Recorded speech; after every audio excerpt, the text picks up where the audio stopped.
Baik, anak-anak sekalian,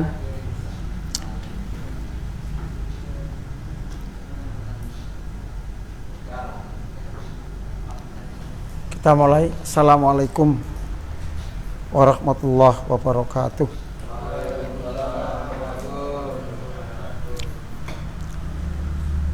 Innal hamdalillah alladzi nahmaduhu wa nasta'inuhu wa nastaghfiruh wa na'udzu billahi min syururi anfusina wa min sayyiati a'malina. May yahdihillahu fala mudhillalah wa may yudlil fala hadiyalah. Asyhadu an la ilaha illallah wahdahu la syarikalah wa asyhadu anna Muhammadan abduhu wa rasuluh. Allahumma salli wa sallim ala Muhammad wa ala alihi wa ashabihi ajma'in. Amma ba'du. Qala Allah ta'ala fi kitabil karim, a'udzu billahi minasyaitonir rajim. Qad nara taqalluba wajhika fis samai falanwaliyannaka qiblatan tardhaha fawalli wajhaka syatral masjidil haram wa haitsuma kuntum fawallu wujuhakum syatrah. Para ustadz, pembina, pengasuh Panti Asuhan Muhammadiyah Yai Dahlan, anak-anak sekalian yang berbahagia, puji syukur marilah kita sampaikan kehadirat Allah Subhanahu wa taala atas limpahan rahmat nikmat kepada kita sekalian, sehingga hari ini kita dalam kondisi sehat. Hari-hari ini, minggu-minggu ini, banyak di antara anak-anak karena masih rata-rata usia sekolah, ada yang lulus SD, lulus SMP, lulus SMA, ada yang mau ke perguruan tinggi dan lain-lain. Wisuda dilaksanakan. Mudah-mudahan bertambahnya ilmu yang ada pada anak-anak sekalian semakin membawa berkah dalam kehidupan kita. Semakin bertambah ilmu, mestinya semakin baik, semakin dewasa, semakin memahami apa-apa yang ada di lingkungan kita. Yang dulunya faham itu kalau dibacakan, kalau diomongkan, semakin bertambah ilmu, bertambah kelasnya, bertambah pengalamannya, bertambah umurnya, maka pemahaman itu tidak hanya lewat apa yang diomongkan oleh guru, oleh pembina kita, tapi dengan melihat situasi sudah paham. Itu namanya semakin memahami, semakin dewasa. Kalau dulunya saat ada pelajaran di kelas atau di mana saja kita mengikuti kajian-kajian, kemudian kalau tidak diingatkan oleh pembicaranya, oleh panitianya, jangan rame, tetap rame. Tapi semakin tambah ilmunya tanpa disuruh diam, itu mestinya semakin diam. Mengapa? Karena semakin bertambah dewasa fisiknya, bertambah dewasa psikologinya. Ini namanya ilmu yang barokah, ilmu yang manfaat. Jadi tidak seenaknya sendiri dalam hal untuk kita berinteraksi dengan sesama teman, dengan sesama kawan, dan dengan sesama saudara. Lebih-lebih kepada orang yang lebih tua, kepada ustadz, kepada guru, kepada orang tua, kepada orang-orang yang lebih tua, kakak kita atau yang lainnya. Salawat dan salam semoga Allah tetap melimpahkan kepada Nabi kita Muhammad sallallahu alaihi wasallam. Anak-anak sekalian, pada pertemuan Rabu yang lalu Pak Akhwan menyampaikan bahwa untuk meningkatkan kualitas akhlak, untuk meningkatkan kebaikan kualitas moral, dengan satu hal, yaitu memperbaiki sholat. Memperbaiki sholat. Kalau anak-anak sudah semakin tertib dalam menjaga waktu-waktu sholat, maka sampean juga insya Allah akan lebih tertib dalam menjaga waktu-waktu kegiatan yang lain. Kalau sholatnya tertib tepat waktu, awal waktu, insya Allah sampean dalam melaksanakan tugasnya juga sesuai dengan waktu yang telah ditentukan. Baik waktu mengerjakan PR, waktu sekolah, waktu istirahat, waktu ibadah, dan lain-lain. Karena apa? Karena terkondisi oleh ketepatan kita dalam melaksanakan ibadah sholat. Karena itu anak-anak jangan dicontoh kalau sekiranya di masyarakat kebanyakan, apakah itu di waktu ada pengajian di masjid, ada kajian-kajian yang lain, ada rapat, ada pertemuan, lalu katakan pertemuan undangannya itu jam 8, jam 8 masih belum datang, itu berarti masih belum terbiasa tepat waktu. Kalau orang yang sudah terbiasa melaksanakan sholat tepat waktu, insya Allah itu akan terbiasa tepat waktu dalam mengikuti kegiatan apapun sesuai dengan apa yang telah ditetapkan waktunya. Sehingga banyak orang mengatakan wis biasa Indonesia jam molor, jam karet. Itu jangan diikuti. Itu budaya kultur yang tidak baik. Kalau kita bicara kultur yang lalu, itu kebiasaan yang tidak bagus, yang tidak harus kita lestarikan, tidak harus kita teruskan, tapi harus segera diputus.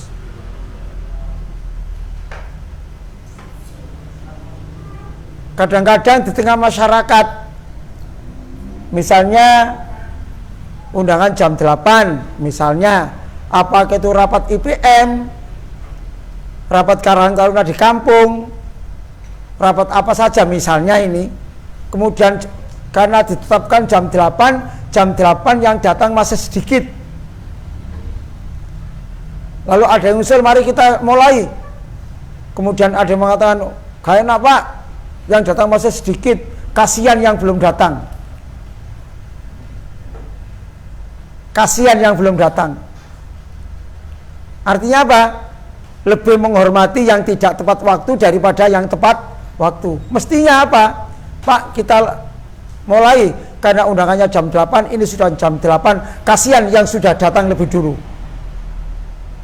Gitu. Jadi yang datang lebih dulu, yang tepat waktu, yang disiplin tidak dikasihani, tidak dihormati, yang tidak tepat waktu malah dihormati. Itu kebiasaan yang tidak benar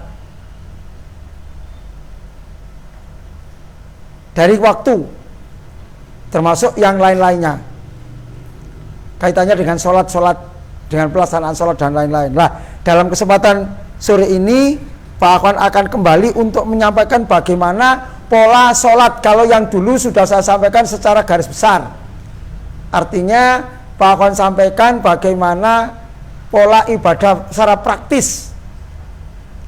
Kali ini akan ada beberapa keterangan tata cara sholat.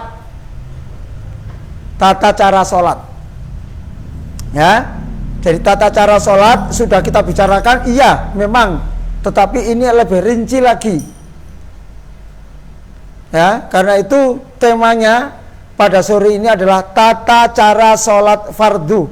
Silakan ditulis temanya berdasarkan HPT ini. Berdasarkan HPT ini. Ini adalah HPT jilid 3. HPT jilid 3. Tata cara sholat.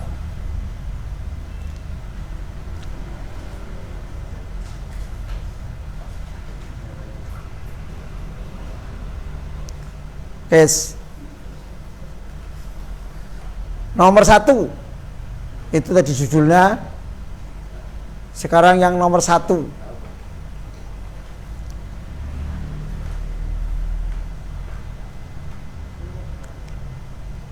Berdiri tegak menghadap kiblat. Berdiri tegak menghadap kiblat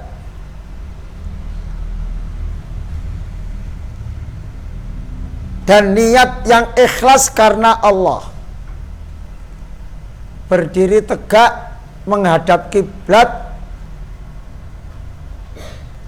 dan niat ikhlas karena Allah.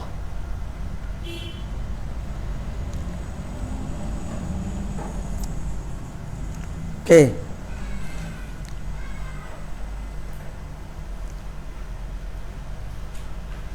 Sekarang di bawahnya lagi.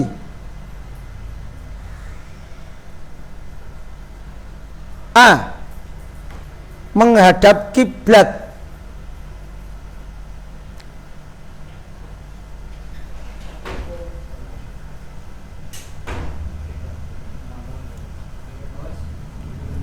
Menghadap kiblat.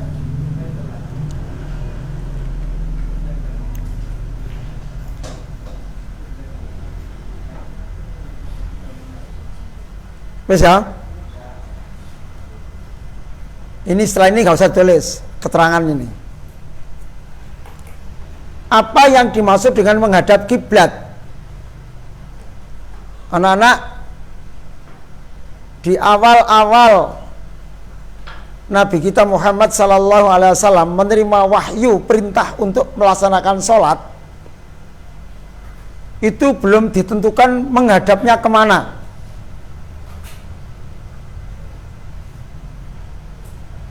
Belum ditentukan menghadapnya kemana.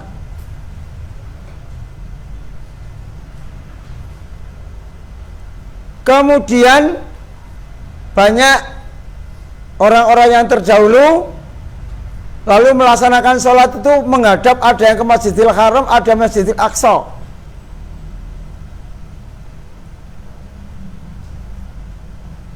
Kemudian Allah menurunkan ayat yang tadi saya baca dalam pembukaan. Al-Quran surat Al-Baqarah ayat 144, tulis. Hanya nggak usah tulis ayatnya, tulis Quran surat Al-Baqarah ayat 144.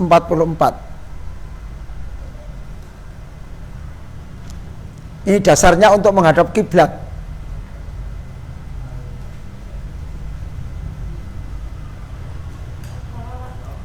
Quran surat Al-Baqarah ayat 144.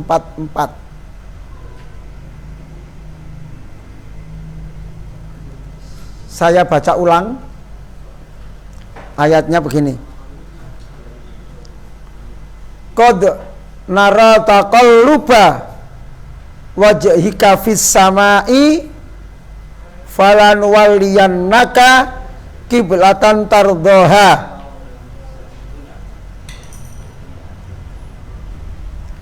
Fawalli wajhaka syatral masjidil haram wa haitsuma kunta fawallu wujuhakum syatrah. Kau satu tulis. Mungkin nanti Kalau Pak Akhwan sampaikan Quran surat Al-Baqarah ayat 144, berarti nanti sampean wajib untuk membuka Al-Quran surat itu, ayat itu. Terjemahnya begini. Sungguh kami sering, ini firman Allah karena Al-Quran, sungguh kami sering melihat mukamu menengadah ke langit, maka sungguh kami akan memalingkan kamu ke kiblat yang kamu sukai. Palingkanlah mukamu ke arah Masjidil Haram, dan di mana saja kamu berada, palingkan mukamu ke arahnya.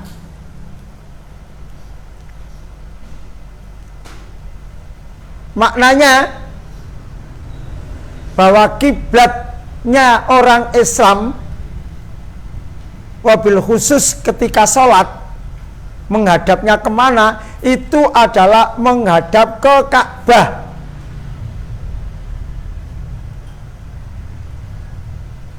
Ka'bah itu ada di dalam Masjidil Haram. Masjidil Haram itu ada di kota Mekah. Jadi Masjidil Haram itu masjid, kalau boleh saya ibaratkan,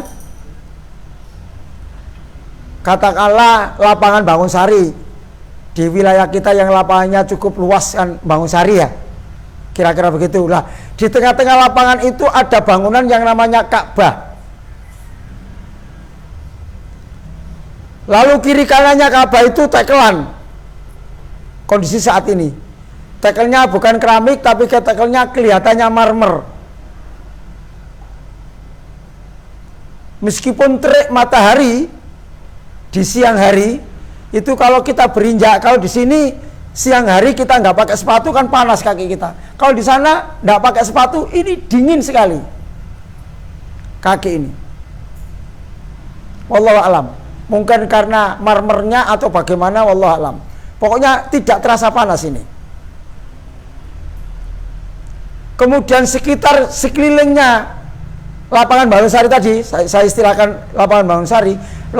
Lapangan Bangunsari itu kan ada temboknya ya, keliling. Nah, itu di luar tembok itu, mulai dari tembok itu bangunan masjid keliling. Yang masjidnya ya ada tiangnya, ada atapnya, macam-macam itu.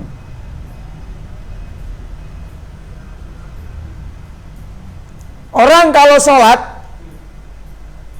maka semuanya menghadap ke kiblat, ke Ka'bah itu. Ada yang sholatnya itu di sekitar Ka'bah itu yang tidak ada atapnya. Jadi di atasnya Ka'bah itu tidak beratap, ketok langit. Baru di luar, di sekitarnya Ka'bah yang sudah ada batasnya tadi itu, kalau saya istilahkan, kalau misalnya Ka'bah itu di tengah-tengah lapangan Bangunsari, maka di luar sekeliling ke lapangan Bangunsari itu baru berdiri bangunan-bangunan muter.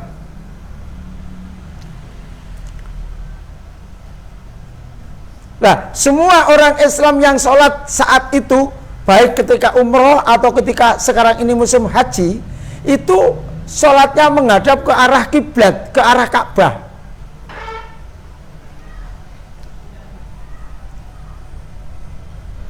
Tidak menghadap kemana-mana. Kenapa kiblatnya orang Islam itu adalah ke Ka'bah?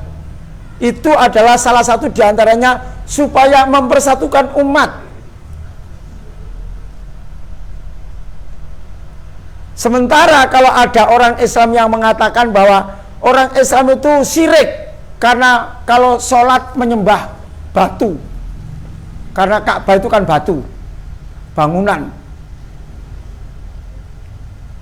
Mengapa mereka mengatakan begitu? Karena tidak mengerti. Kalau kita sholat dengan niat menyembah Ka'bah, memang betul salah. Kita sholat itu niat menyembah Allah. Cuma dipersatukan Allah itu di mana? Makanya tadi dikatakan, qad nara taqalluba wajhika fis sama. Kami sering melihat kamu sekalian ketika sholat itu melihat ke langit. Karena belum turun ayat ini, belum mengerti. Menyangka bahwa Allah itu ada di atas. Karena menyangka Allah ada di atas, maka sholatnya menghadap ke langit. Dana.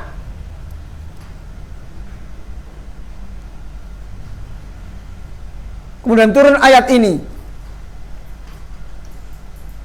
Kami ingin memalingkan wajahmu kemana arah yang kamu sukai. Setelah itu banyak yang arahnya disukai. Tadi saya istilahkan ada yang ke Masjidil Haram, ada yang ke Masjidil Aqsa. Ternyata bukan itu. Diluruskan oleh Allah Subhanahu wa taala, kiblatnya orang sholat, orang muslim seluruh dunia itu adalah mengarah ke arah Ka'bah. Ka'bah itu ada di dalam Masjidil Haram. Masjidil Haram itu ada di kota Mekah.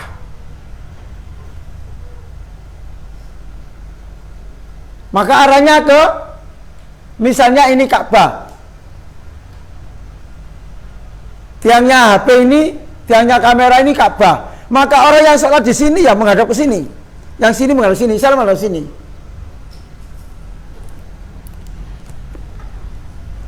Termasuk orang-orang penduduk kota Madinah. Yang dikenal di kota Madinah itu adalah Masjid Nabawi. Maka Masjid Nabawi, orang-orang yang sholat di dalam Masjid Nabawi itu mengarah ke Ka'bah sholatnya. Lah, Ka'bah itu ada di sebelah selatannya Masjid Nabawi. Kota Mekah itu di sebelah selatannya kota Madinah. Dengan kata lain, kota Madinah itu di sebelah utaranya kota Mekah. Ibaratnya Sidoarjo dengan Surabaya. Surabaya itu di utaranya Sidoarjo. Andai kata kalau diumpamakan Ka'bah itu ada di kota Sidoarjo, maka orang Surabaya sholatnya menghadap ke selatan. Kenapa? Karena Ka'bah ada di sebelah selatannya Surabaya. Nah, kita ini penduduk dunia itu semua sholatnya mengarah ke Ka'bah, mengarah ke kiblat. Kiblatnya adalah ke Ka'bah. Secara kebetulan Indonesia itu letaknya, geografinya berada di wilayah timurnya kota Mekah. Maka orang Indonesia, umat Islam Indonesia, kalau sholat mengarah ke kiblat, kiblatnya itu cenderung ke arah ke barat, tapi bukan menghadap ke baratnya, menghadap ke arah kota Mekah, yaitu menghadap ke Ka'bah. Contohnya, tadi saya lihat, ini kalau menurut HP Android yang ada arah Ka'bahnya. Kalau sampai salah di musola ini, apa di panti ini, maka ini masih kurang betul. Yang betul begini. Ya, berarti adabnya ke sana. Kakean. Ya. Kalau barat sana, barat. Tapi kiblatnya kota Mekah, kiblat kita Ka'bah itu arahnya sana.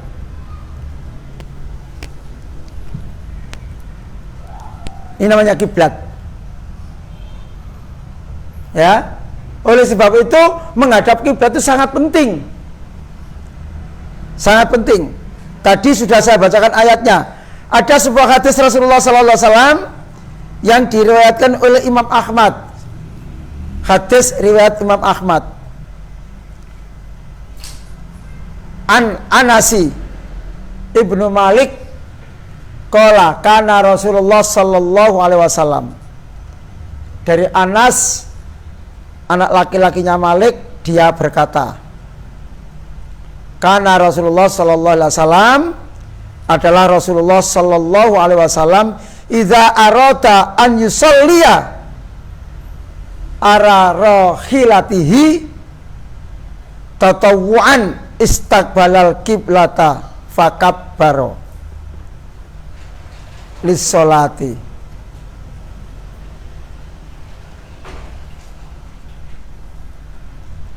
dari Anas bin Malik radhiyallahu an,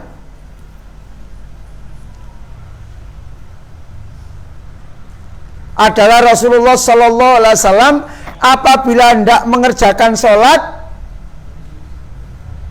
dia di atas kendaraannya, lalu beliau menghadapkan ke kiblat. Kendaraan Rasulullah itu adalah unta. Beda kalau sekarang. Kalau sekarang kendaraannya macam-macam. Ono bus, ada mobil aja, ada mobil mewah, ada mobil biasa, ono bemu, angkot, ada Pajero, ada Expander, ada Mercy, ada apa lagi? Mobil-mobil yang mewah itu, ya, ada Fortuner dan macam-macam. Nabi itu kendaraannya ya unta. Nah, ketika Nabi Muhammad SAW mau melaksanakan sholat sunnah, itu di atas kendaraan, di atas unta, maka untanya dihadapkan ke kiblat, dihadapkan ke arah Ka'bah. Fakabir li sholah, kemudian beliau bertakbir untuk sholat. Summa kholla ala rohilatihi fasolah haitsuma tawajjahtu bihi. Kemudian dia membiarkan kendaraannya kemana arah pergi perjalannya, kemana arah dia berjalan, maka dibiarkan saja dan Nabi melanjutkan sholatnya tanpa merubah hadapan, tanpa merubah kendaraannya itu menghadap kemana. Maknanya anak-anak yang berbahagia, jadi selama orang itu masih normal, sholatnya ketika di rumah, tidak dalam perjalanan, maka usahakan sholat itu menghadap ke, bukan usahakan, wajib sholat itu menghadap ke kiblat. Untuk mengetahui kiblat, sekarang sudah alat yang canggih seperti yang saya sampaikan ini. Masjid Al-Islam itu sudah benar serong. Dulu awal-awal Masjid Islam itu dibangun, itu belum nyerong seperti ini, masih lurus. Tapi karena ada ilmu dan sekaligus ada sosialisasi dari Badan Hisab, dari Majelis Tarjih dan Tajdid pimpinan pusat Muhammadiyah, bahwa ada waktu-waktu tertentu di mana saat itu posisi matahari di atas Ka'bah persis, sehingga saat itu, jam itu, detik itu meluruskan shop, di mana kalau ada benda yang tegak maka melihat bayang-bayang. Bayang-bayangnya condong kemana? Kalau begini berarti Ka'bahnya di sana. Kalau condongnya ke sini berarti menghadapnya Ka'bahnya di sana.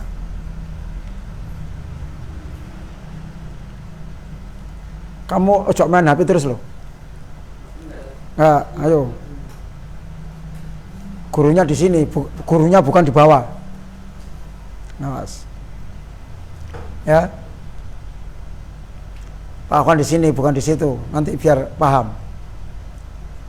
Ini terkait dengan bagaimana pola kita. Kalau sampean satu ketika ada kemah, satu misal,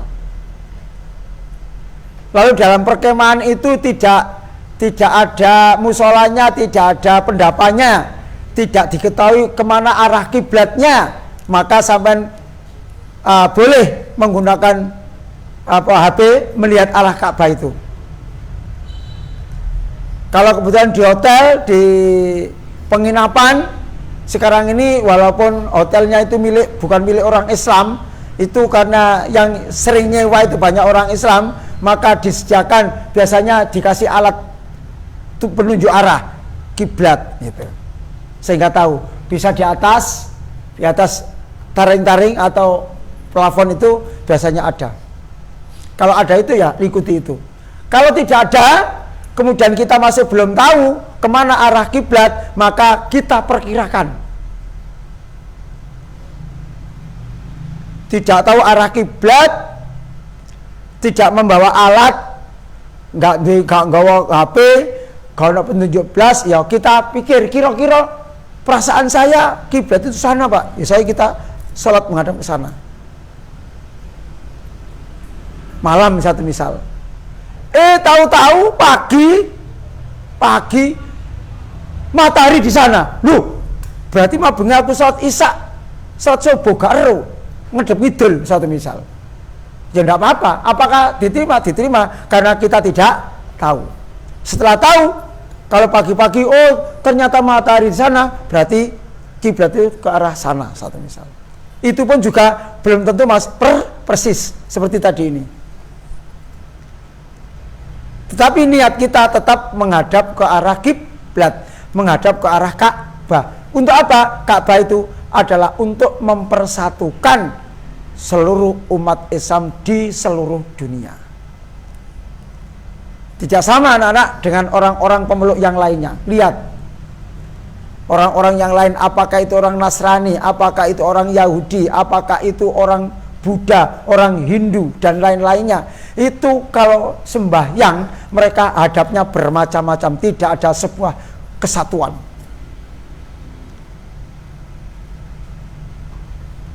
Kalau dulu kepercayaan orang-orang kuno, orang-orang tua dulu yang namanya kepercayaan Darmo Gandul, itu kalau sholat, kalau sembahyang itu menghadap ke arah timur.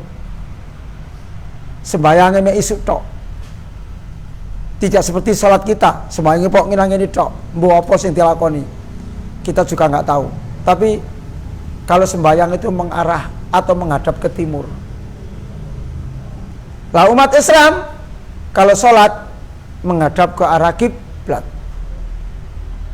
Tapi suatu ketika, karena ini akhir tahun, kebanyakan sekolah-sekolah juga mengadakan rekreasi. Rekreasi. Kalau kita bepergian, lalu naik kendaraan umum, apakah itu kereta api, pesawat, atau bus umum, karena sekarang ada bus umum, ada bus yang sudah disewa, beda ya. Bus umum itu katakanlah kita pergi ke Jakarta lewat terminal Jayabaya atau mana, atau Sawilangon, kalau itu lewat Pantura dan sebagainya, maka bus itu karena bus umum,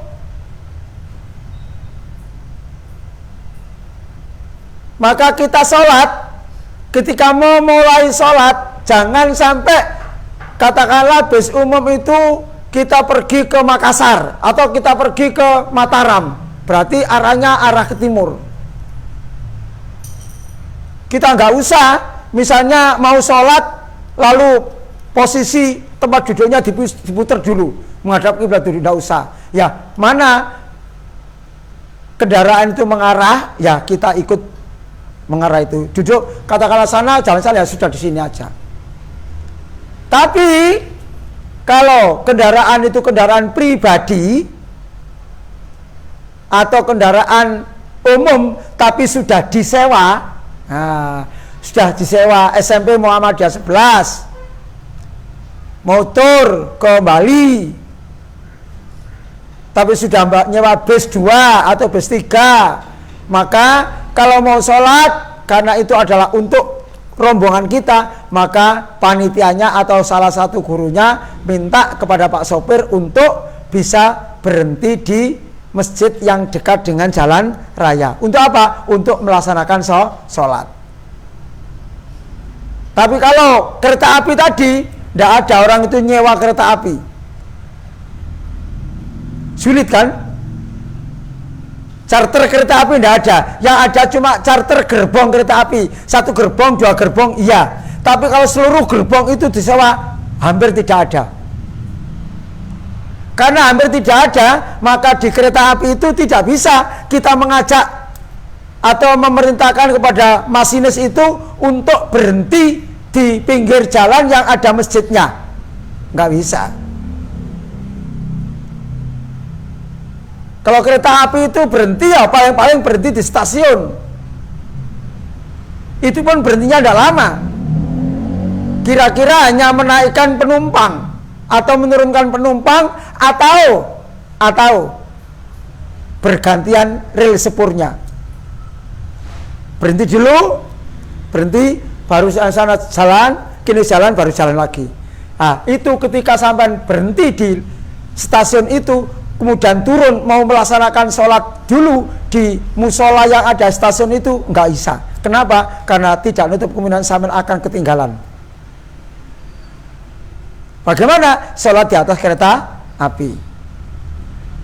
Pakai wudhu. Kalau sekiranya air yang ada di toiletnya itu masih cukup. Kalau nggak cukup, sudah habis, maka boleh wudhu pakai air minum sampean yang pakai botol itu. Kalau air minumnya juga habis, air yang ada di toilet itu juga habis, ya pakai tayamum. Bismillahirrahmanirrahim.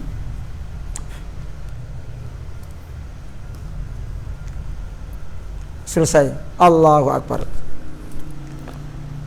Begitu pula kalau di pesawat. Kalau pesawat, katakanlah orang-orang yang berangkat haji, berangkat umroh ke Mekah, itu kalau berangkat dari Surabaya, ya otomatis pesawatnya itu menghadap ke arah barat, ke kiblat. Tapi ketika pulang, ya pesawatnya menghadap ke arah di timur. Kita orang Indonesia. Nah, itu tidak berarti kalau mau sholat isya satu misal di atas pesawat yang pulang dari Arab Saudi menghadap ke timur pesawatnya, kemudian saya menggok gini gak iso. Ya, tetap sholatnya di atas pesawat dengan menghadap ke timur tapi niat hati kita, niatnya tetap niat menghadap ke kiblat. Itu pentingnya menghadap kiblat. Nah, makanya ada berita bahwa seorang pendeta Katolik yang cukup terkenal di dunia, satu ketika dia berkhutbah di gereja, lalu menyampaikan kepada jamaah yang ratusan jamaah itu, kita ini tidak bisa mengalahkan umat Islam, orang Muslim. Sebagai bukti, di agama kita tidak ada sebuah acara yang bisa mendatangkan orang banyak, jamaah banyak, tanpa dikomando, tanpa disiapkan, itu bisa rapi dan tertata baik, seperti orang Islam ketika sholat Jumat, seperti orang Islam ketika sholat Id, baik Idul Fitri maupun Idul Adha. Lihat orang Islam ketika sholat Jumat, hampir semua masjid terpenuhi untuk melaksanakan sholat. Lihat orang Islam ketika Idul Fitri atau Idul Adha, semua masjid terpenuhi, semua jalan dan tanah lapang terpenuhi untuk melaksanakan sholat jamaah. Bahkan ribuan orang, tapi tanpa ada komando, siap gerak, tidak ada.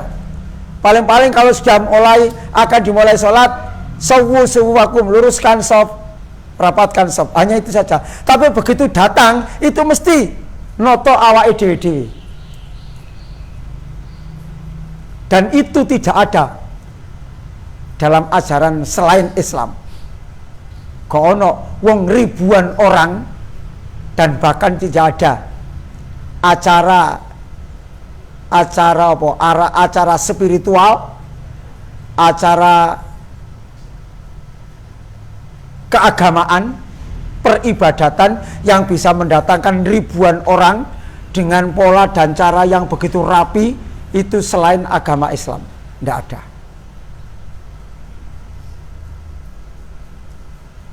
Tidak ada. Hanya Islam.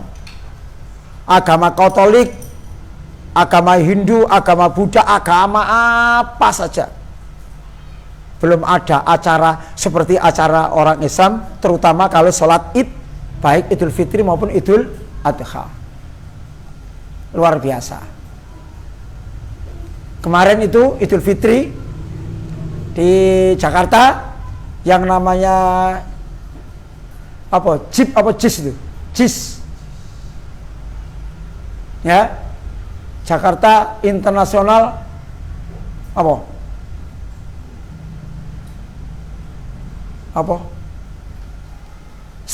stadion JIS, Jakarta International Stadion, luar biasa.